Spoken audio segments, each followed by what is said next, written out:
বন্ধুরা, এই রেসিপিটা তৈরি করার জন্য আমার দরকার হবে বোনলেস চিকেন। আর বোনলেস চিকেনটাকে আমি লবণ, হলুদ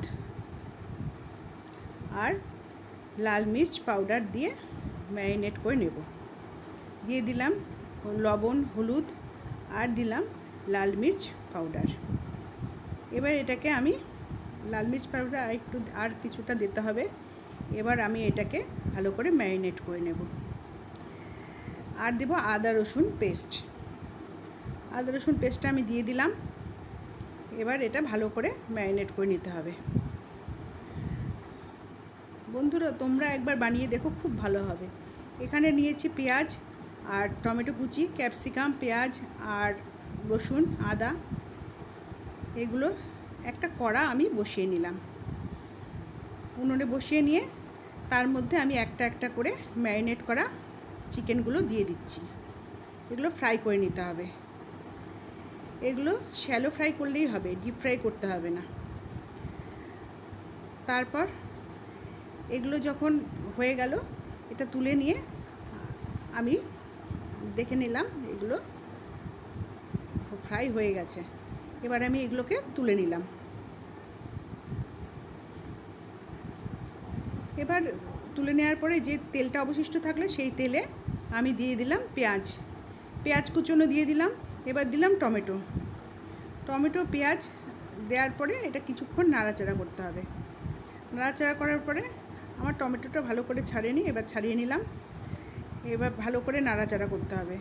করে এর ভেতরে দিয়ে দেব আমি আগে থেকে কেটে রাখা ক্যাপসিকাম, পেঁয়াজ, রসুন, আদা সবগুলো একে একে আমি এর কড়াতে ঢেলে দিচ্ছি।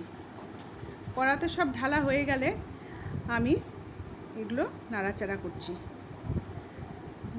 করছি। দেখো বন্ধুরা, বেশ কিছুক্ষণ নাড়াচাড়া হচ্ছে। আমি পেঁয়াজটা ডায়মন্ড শেপে কেটে নিয়েছি। এবার দিয়ে দিচ্ছি টমেটো সস দেওয়ার পরে আমি দিয়ে দেব dark soya sauce. Tomato sauce দেওয়ার পরেই আমি দিয়ে দিচ্ছি ডার্ক সোয়া সসের পরে দেবো আমি গ্রিন চিলি সস। দেখো, গ্রিন চিলি সস দিলাম।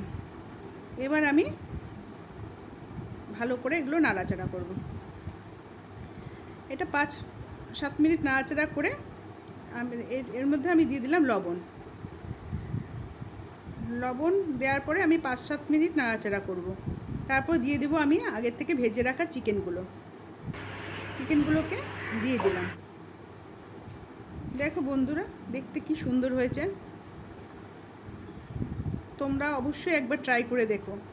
খুব সহজে কর্নফ্লাওয়ার ছাড়া চিলি চিকেন স্টাইলের এই চিকেনের রেসিপিটা তোমাদের ভালো লাগলে আমাকে অবশ্যই জানাবে, কমেন্টস করবে, শেয়ার করবে।